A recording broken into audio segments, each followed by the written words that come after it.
Has your clock ever stopped in the middle of the night?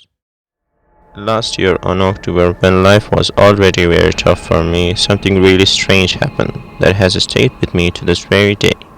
And it has taken me long trying to comprehend whether it was just my imagination or something else. I was struggling financially in those times, so I lived a pretty simple lifestyle trying to save up money for paying my sister's tuition fee, who lives with my parents back in our hometown.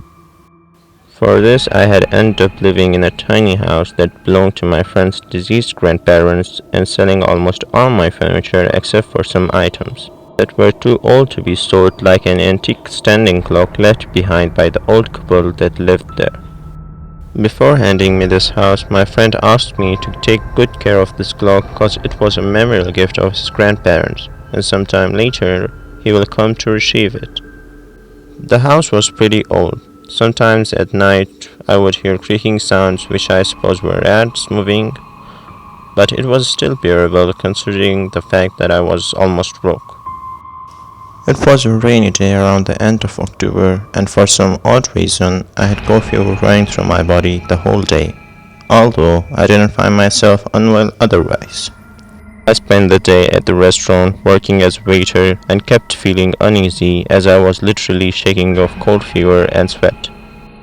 It was around 6 in the evening and I was off work walking towards home. As I reached the alley, I heard someone walking right behind me, mumbling some unrecognizable words and breathing heavily. I freaked out, thinking someone was following to rob me or something, so I fastened my steps till I could no longer hear those footsteps. Upon reaching home, I quickly took a shower and had dinner hoping it would relieve my fever. I then spent some 20 minutes watching TV and then went to bed. At around midnight, I woke up from a nightmare drenched in sweat with heavy breathing. I lived alone, so it was all silent surrounding me except the sound of clock ticking. I knew the nightmare was a result of me being unwell during the day, so I didn't take it much seriously and decided to go back to sleep after getting myself a glass of water. I could hear the sound of heavy rain coming through the window as I walked to the kitchen and noticed that the power was out. I looked out the window and saw that the whole neighborhood had no lights. I was still thinking about my dream when suddenly the clock stopped working. The clock was too old, so it used to get stuck pretty often.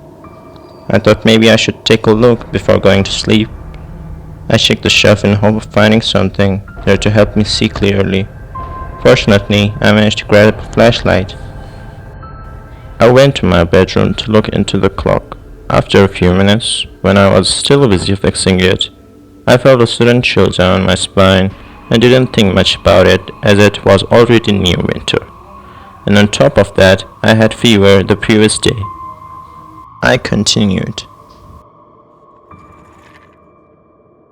I was sure that I heard something.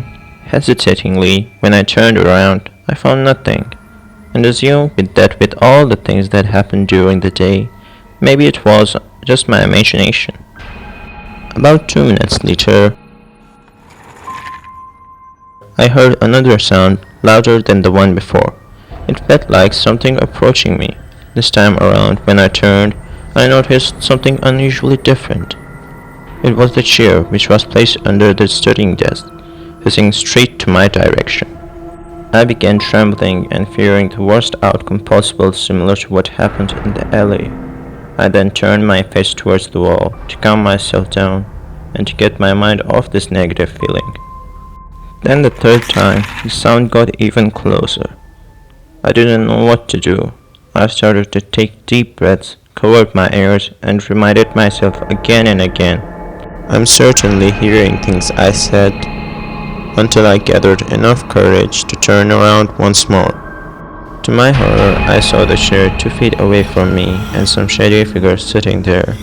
I could feel it was clenching its teeth and also scratching the handles of the chair and mumbling to itself that seemed oddly familiar to me, as if I heard it not too long ago. I didn't have any idea on how to respond to my situation or how to react.